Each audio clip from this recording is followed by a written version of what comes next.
আমাদের ট্রেকাররা এক একজন করে ট্রেকিং করে একবারে ঝর্ণার পাশেই চলে এসেছে। আর অল্প কিছুক্ষণের ভিতরেই ঝর্ণার দেখা পাবো আমরা। সেই পর্যন্ত আমাদের সাথে থাকবেন। যারা আজকের ভিডিও দেখবেন এবং যারা দেখেন নিয়ে আগামীতে দেখবেন, সবাইকে স্বাগতম এবং শুভেচ্ছা জানাচ্ছি। সবাইকে শেয়ার করে দেখার সুযোগ করে দেন।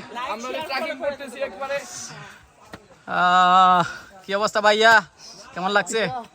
খুব মজা হয়, খুব মজা। খুব মজা, খুব মজা। অনেক সুখে আছি।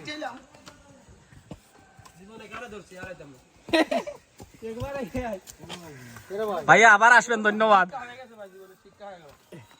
আর নতুন একটা এক্সপেরিমেন্ট করলেন।